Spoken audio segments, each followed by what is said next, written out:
Le samedi 29 septembre, l'équipe de Canal Pourpre s'est rendue à la Force, au foyer socio-culturel, afin de faire un reportage concernant le festival Grain d'automne. Au menu de nos interviews, nous avons interviewé Stéphane Duguay, Serge Fourcault, la chanteuse et le chanteur. Donc nous sommes ici pour la poursuite du festival Grain d'automne qui a commencé début septembre à Tirgan avec l'association de jazz pourpre et qui se poursuit avec l'association Passerelle, dont je suis le président, ce soir à l'espace socio-culturel de la Force. Où nous sommes actuellement. On est dans les loges des artistes, bien peinards dans les canapés. On les entend un peu faire les balances. Ils sont en train de faire les balances. Est-ce que vous pouvez nous présenter un tout petit peu la soirée de ce soir ? Alors la soirée de ce soir, donc qui commencera à 21h, on ouvre les portes à 20h30, on aura une soirée concert avec deux plateaux, un double plateau, le premier à 21h donc avec une artiste qui s'appelle Ornette, autrement dit Bettinaki, son nom habituel, voilà, donc qui elle officiera clavier-voix. On peut dire que Ornette a quand même été le clavier de Alain Bachung. Même les chœurs, elle a fait aussi Arthur H, Mickey Green et bien d'autres. Et puis plein de premières parties, style La Grande Sophie, Brigitte, Yael Naïm. Voilà. Et son album qui s'appelle Crazy est sorti il y a un an. Il y a juste un an, puisque c'est exactement 26 septembre. Qui marche très très bien, qui a un très bon écho au niveau des médias et à chaque concert qu'elle fait, elle remplit bien les salles, quoi. Voilà. C'est parfait, ça c'était pour la première partie. Et la seconde partie? La seconde partie, on l'entend un petit peu, ce sera le groupe de Jérôme Vandenhol. Donc ils seront quatre. Ils seront 4, une formation de 4 artistes. Donc il y aura batterie, clavier, basse et guitare-voix. Voilà, donc chanson française très rythmée, très, j'allais dire, certaines fois les textes un peu à la Gotener. Mais après, au niveau musical, ça peut partir de Beatles jusqu'à Paul Naref. Ça, c'est vaste. Voilà.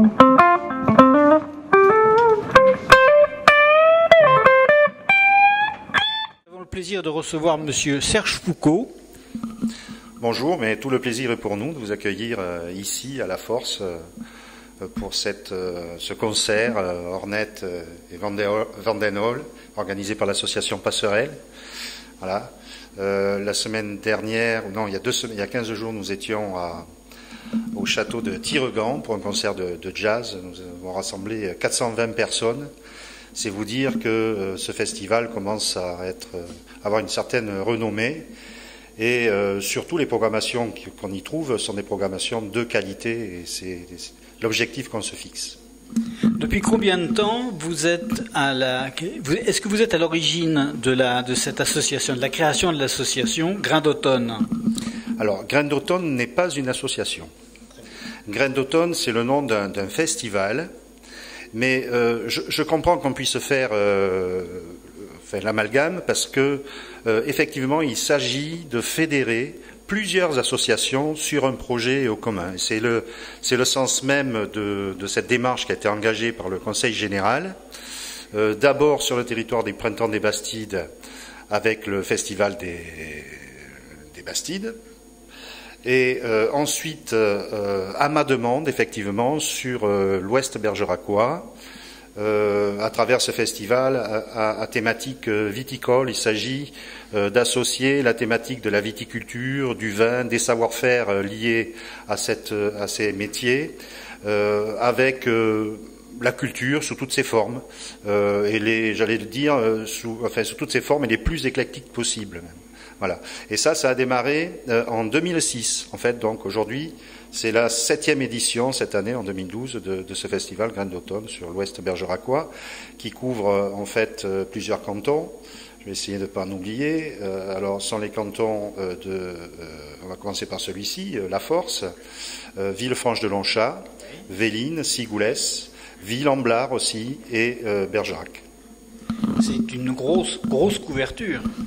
C'est une grosse couverture. On a fédéré beaucoup d'associations autour de ce projet. L'idée, c'était de faire se rencontrer ces acteurs qui travaillent sur la culture, sur le territoire, qui souvent ne se connaissaient pas, de façon à les faire travailler ensemble. L'objectif, c'est pas de programmer, en fait. L'objectif premier, c'était plutôt de fédérer et d'organiser, de structurer, enfin mettre un petit peu d'huile dans les rouages, et on arrive à une programmation exceptionnelle de qualité.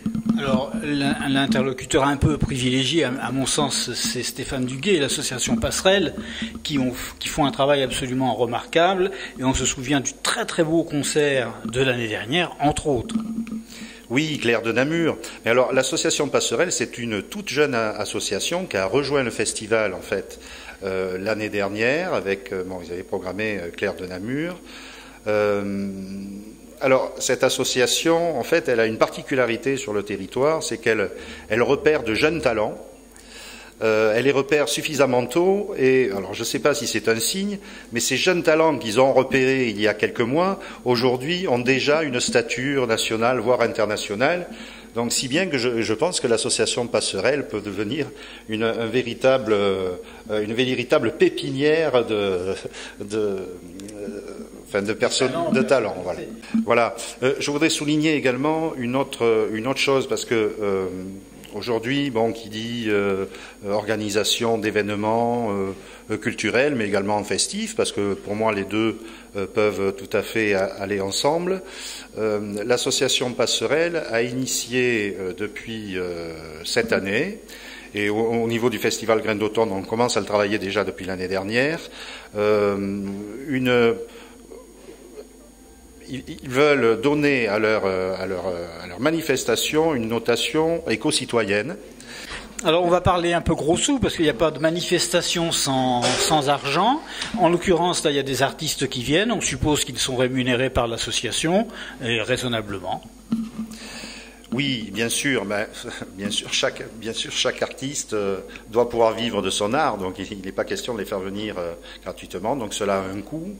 Alors, pour l'année 2012, si on prend le budget global du Festival Graines d'automne, le Conseil général a mis 19 000 € dans la cagnotte.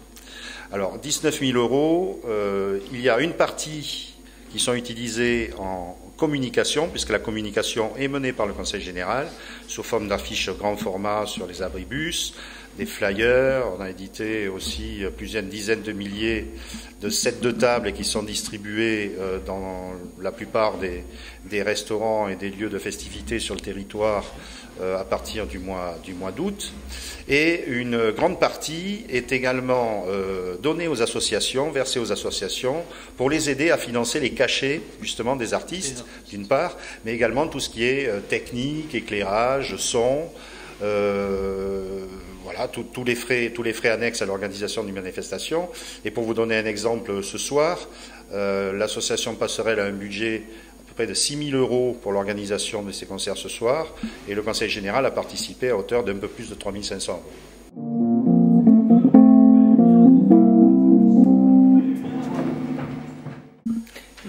Je m'appelle Ornette. Ornette. Et Ornette comme Ornette Coleman, un saxophoniste. Voilà. Et c'est pas votre génération, tout à fait. Non. C'est plutôt la mienne. C'est la génération du free jazz. Vous savez qu'il a aujourd'hui 82 ans. Oui, tous les ans, je poste son anniversaire sur Facebook. Joyeux anniversaire, Ornette Coleman. Très bien. Et ce choix de Coleman, il a une relation avec votre musique d'enfance ? Oui, en fait, c'est surtout quand j'ai commencé à faire du jazz à l'adolescence. Moi, j'ai commencé le piano par le conservatoire classique. Et à un moment, j'ai eu envie d'autre chose, de jouer sans partition, de faire d'autres choses. Donc, j'ai commencé le jazz, et assez rapidement, j'ai été très, très intriguée par le free jazz, par Ornette Coleman, l'Art Ensemble of Chicago et plein d'autres au piano, et Joachim Kuhn que j'adore. Voilà. Et donc, assez naturellement, j'avais envie qu'on retrouve, même si la musique, mes chansons n'ont vraiment rien à voir avec la musique d'Ornette Coleman, ni le free jazz, j'avais envie qu'il y ait un fil, parce que c'est vraiment là-dedans que je me suis construit, et pour parler d'Ornette Coleman, je trouve que son principe d'harmologie, qui est un principe de construction mélodique, mélangeant mélodie et harmonie, est quelque chose qui est applicable absolument partout. Autant dans la pop que dans le free jazz, que voilà. Donc j'avais envie qu'il y ait un petit clin d'œil. Alors c'est un point commun un petit peu avec Jérôme, qui lui a l'air de se plaindre que depuis 3 siècles on écoute à peu près toujours la même musique, toujours sur les mêmes modes musicaux, et qu'il faut peut-être aller chercher un peu ailleurs. Alors vous, c'est carrément ce que vous faites. Oui, alors je le rejoins là-dessus parce que c'est marrant, autant les gens vont voir des expositions d'art contemporain avec des installations où personne ne comprend rien, mais tout le monde y va quand même. Tout à fait. Et voir moi j'adore hein, les monochromes, tous les trucs comme ça. Et par contre en musique, c'est vrai qu'on est resté très attaché à des formes très conventionnelles qui sont très bien. Hein. C'est pas que un est mieux que l'autre. C'est juste que c'est bien quand on peut apprécier un Turner et apprécier un monochrome de Klein de la même façon qu'on pourrait apprécier Mozart comme le free jazz, Ornette Coleman et plein d'autres et toutes les musiques qui sortent effectivement des modes traditionnels. Entièrement d'accord, plus que d'accord. Alors, j'ai vu aussi que dans votre jeunesse, les premières choses aussi qui vous ont beaucoup attiré, ce sont les percussions. Oui, puis j'ai fait 10 ans de percussion au conservatoire aussi. Ce qui explique peut-être votre relation avec votre directeur artistique, je ne sais pas, comment ça s'appelle ? Ah oui, Emiliano Turi qui a réalisé... Emiliano Turi, voilà. Qui a réalisé l'album complètement et qui a beaucoup porté le projet très loin. En fait, c'est assez... je sais pas, c'est assez... les percussions... Dans tout, lui, effectivement, il est batteur et après, il a d'origine, il est batteur. Après, il a commencé à faire des réalisations. C'est vrai que je pense que le poste à la batterie fait qu'on voit beaucoup de choses. On n'est pas devant. Et ce qui permet de réfléchir à l'orchestration plus que... C'est vrai que quand on est devant, on est un petit peu...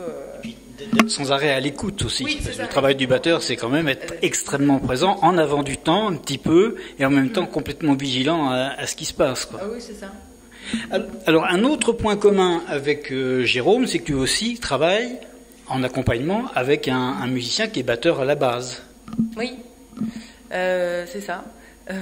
Moi, maintenant, je tourne en solo, beaucoup. Enfin, après, j'ai la version groupe avec batterie, basse et 2 choristes. Et je pense que quand on écrit, je pense que Jérôme, il écrit aussi, ou en tout cas, quand on est... oui. C'est ça, dans la création, c'est bien d'avoir un batteur parce que ça nous recadre un petit peu. Quand on s'envole dans des lyrismes d'écriture. Et en plus, l'un comme l'autre, ce sont toujours des batteurs qui font pas que de la batterie, qui sont aussi musiciens, qui travaillent avec des groupes dans des directions musicales très différentes aussi, ce qui doit constituer une espèce d'enrichissement considérable pour vous. Vous ne faites pas que de la musique. Vous avez aussi récemment tourné dans un film. Tout à fait. Le magnifique Réussir sa vie de Benoît Forjard, qui est un film très sérieux, à la limite du surréalisme. Et quand est-ce qu'il doit sortir, ce film ? Non, il est sorti juste avant l'été. Il est sorti en DVD aussi. Et alors, c'est un réalisateur que j'aime beaucoup, que j'ai rencontré il y a quelques années, par audition. Et j'étais très fascinée par son travail. C'est quelqu'un qui a fait les Beaux-Arts, qui a fait le Frénois, une école d'art. Donc, il travaille un mélange de différentes réalités. Donc, il fait souvent des choses avec des incrustations, des mélanges de 3D et monde réel, que j'aime beaucoup. Et leur second métrage est vraiment très drôle parce qu'il se met... En fait, c'est l'histoire d'un réalisateur qui a du mal à finir ses films. Donc il y a des personnages de ces films qui viennent se plaindre et dire moi je trouve que je pourrais être mieux que ça. Et c'est très drôle. Ça c'est un film, et vous avez tourné aussi dans un autre film d'un réalisateur dont on connaît plus le nom. Alors j'ai tourné 2 films avec Jacques Rivette et un film avec Pascal Bonitzer qui vient de sortir un autre film là. Et d'autres réalisateurs moins connus, John Wolfe, Florence Attali, différentes. Et dans ces cas-là, est-ce qu'on vous fait la proposition de faire la musique du film ? Quelquefois, oui. Avec Benoît, oui. D'autres sur Petite Coupure, j'avais fait une partie. Ça dépend, en fait, parce que souvent, les réalisateurs ont aussi leur équipe. Donc avec Laurence Attali aussi. C'est vraiment, ça dépend. Des fois, ça s'y prête pas non plus. Mais quand on me propose, c'est avec plaisir que je le fais, évidemment. Alors, on est le 29 aujourd'hui. Il y a un peu plus d'un an. Il y a un peu plus d'un an, on sortait mon album. Et alors, je me suis amusée à faire la fête d'anniversaire de mon album en organisant un DJ set dans un bar. C'était très, très sympathique. Voilà, une fête, vraiment un objet juste pour fêter que ça fait un an que tout le monde travaille sur le projet, enfin toute mon équipe travaille sur ce projet, qu'il y a eu plein de choses, que plein de choses ont changé. Oui, un album et toutes les conséquences d'un album, il y a beaucoup de monde avec, il y a beaucoup de monde autour, donc c'est vraiment un travail d'équipe. Et ça, vous arrivez à préserver votre veine créatrice. Oui, j'écris beaucoup. Là, je suis en train de maqueter le deuxième album. J'ai trop de titres. Il va falloir faire des tri. Mais oui, il y a toujours des moments. En fait, quand on se met, juste après la sortie de l'album, je me suis dit j'arriverai jamais à écrire. En même temps, c'était pas le moment parce que j'étais vraiment en plein dans le tout début de la promotion. C'était pas non plus la peine de se dire j'écris maintenant, tout de suite. Et puis ça vient assez naturellement d'écrire. Et puis moi, j'ai toujours écrit d'une façon ou d'une autre, donc on continue. Bien, il nous reste à vous remercier, à vous souhaiter un excellent concert pour ce soir. Et puis vous allez faire votre balance. Alors bon courage et à tout à l'heure. Merci beaucoup. Merci.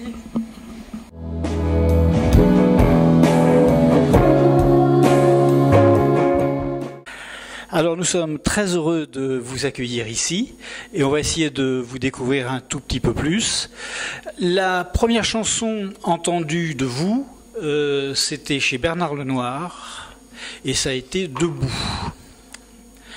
Et dès qu'on a entendu ça, dès que j'ai entendu ça, j'ai dit là, il y a quelqu'un qui tient vraiment une belle chanson, une grosse chanson, avec une introduction piano remarquable et une espèce de petit gimmick de répétition magnifique. Il va faire un carton. Eh ben non. Non. Voilà. J'ai pas fait de carton avec cette chanson. Mais ça, c'est pas de votre faute. Ça, je sais pas. Est-ce que le fait qu'il y ait une chanteuse avec vous ait pu gêner quelqu'un ou quelqu'un, je ne sais pas? Je pense que c'était plutôt l'inverse, c'était plutôt l'avantage de ce morceau.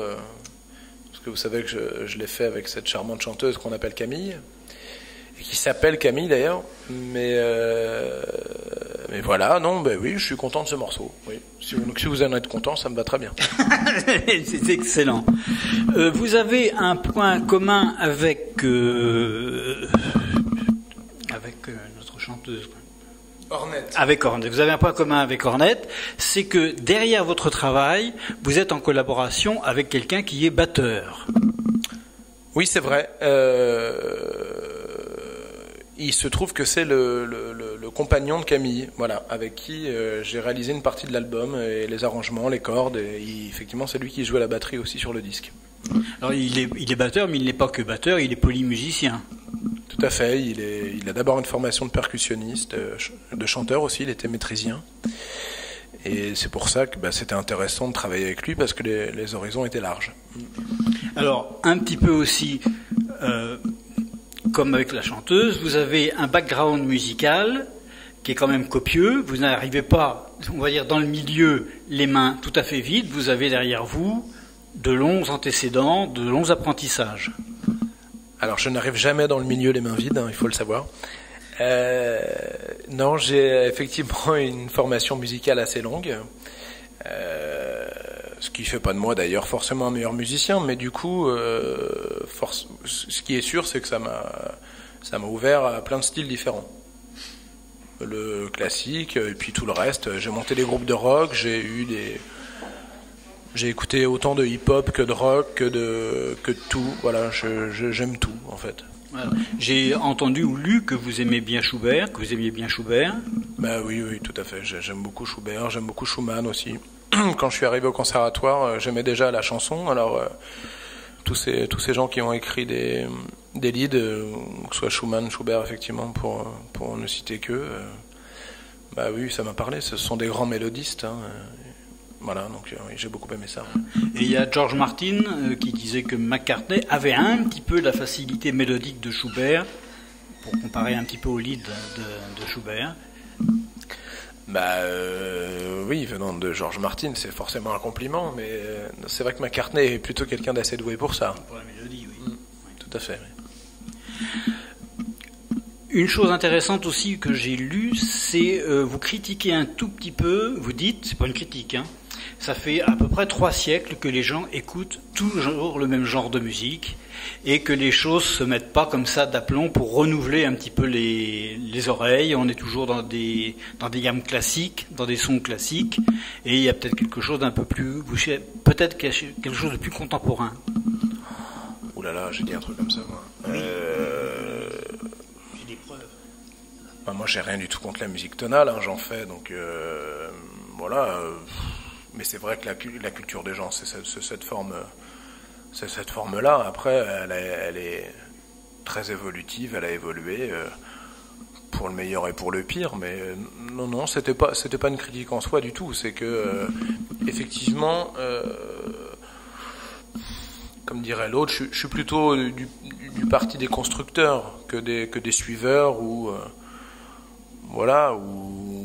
des businessmen purs qui prennent la musique comme un prétexte commercial, mais dans l'absolu, j'ai rien contre personne, quoi. Après, voilà, moi, ce qui me parle le plus, effectivement, c'est les gens qui prennent un peu de risques, quoi. Voilà. Est-ce que donc vous faites référence des fois à Bashung? Est-ce que moi j'aime bien par exemple quelqu'un comme Mancé? Est-ce que Mancé ça vous dit quelque chose? Oui, ça me dit quelque chose, parce que quand on connaît Bashung, on connaît forcément Gérard Manset. Après, j'ai pas du tout une bonne connaissance de son œuvre, parce que je l'ai découvert tard, parce que j'avais déjà entendu son nom. Il a placé des chansons sur le dernier album de Bashung, qui s'appelle Comme un Lego d'ailleurs, qui est vraiment une très belle chanson. Mais après, il y a une esthétique chez Manset, moi, qui me parle pas forcément, parce que ma culture, elle est plus rock, et fondamentalement, elle est un peu plus lyrique, et que mais ça, c'est mon goût personnel. J'accroche moins aux musiques un petit peu dépressives. Oui, on peut dire ça, mais c'est une étiquette. Quand je dis dépressive, c'est pas dans le sens où j'aime pas. J'adore la messe en ut mineur, hein, de Mozart, qui est très dépressive, mais j'ai toujours l'impression que ce sont des poètes qui mettent leurs chansons, leurs textes en musique. Et ça, c'est pas toujours ce qui me parle le plus, parce que j'aime bien le groove, en fait. En fait, fondamentalement, l'idée c'est ça, c'est que pour moi, ça doit d'abord me faire un peu bouger le corps et la peau, quoi. Hein, donc oui, c'est ce qu'on sent très bien d'ailleurs dans ce que vous faites sur scène. On a vu ça tout à l'heure dans la balance. C'est vraiment, il y a une pulsion, il y a, comme vous dites, il y a du groove, quoi. Ce qui n'est pas le cas effectivement de personnes comme Mancé, par exemple. C'est pas forcément le cas, mais bon, après ça arrive comme ça. Le fait est que j'adorais Gainsbourg parce qu'il était il est très attaché à ça. Il a toujours eu des musiciens extraordinaires sur ses disques. Du coup, quand on arrive à réunir ça, c'est-à-dire un bon texte et puis une musique qui fait bouger, je sais que bon, après tout le monde n'est pas forcément réceptif à ça, mais moi par exemple la découverte de Michael Jackson ou d'ACDC, ça a été très important pour moi, comme plein de gens d'ailleurs. C'est-à-dire que c'est une musique à la fois très émouvante et avec laquelle on ne peut s'empêcher d'avoir une... Vous voyez ce que je veux dire ou pas? Une sorte de truc un peu autistique comme ça, mais on est obligé de bouger un peu. Voilà. Ça, j'aime bien ça. Quand vous commencez par le texte, par la musique, les deux vont ensemble? Je commence toujours par la musique. Je suis fondamentalement musicien dans la hiérarchie de création, et puis après c'est beaucoup plus dur pour moi d'écrire des textes parce que c'est dur le français. C'est dur de pas dire trop de conneries, de pas dire des trucs qui ont déjà été dit 1000 fois moins bien. Donc voilà, mais j'ai une approche, je pense, complètement anglo-saxonne du truc. Moi, mais vous écrivez essentiellement en français? Je n'écris qu'en français, en fait. C'est un choix, c'est une nécessité? Comme je vous disais avant, vu que j'ai pas envie d'écrire trop de bêtises, et que c'est quand même ma langue, même si c'est difficile, je préfère quand même, si j'ai des sentiments à exprimer, les exprimer dans une langue que je maîtrise. Donc il se trouve que c'est celle-là. Voilà. Mais c'est pas forcément la plus facile à manier musicalement, mais c'est quand même celle avec laquelle j'arrive le mieux à dire les sentiments qui m'animent. C'est parfait. Merci beaucoup. On va vous souhaiter un bon concert et à bientôt. Merci beaucoup. Très bonne soirée.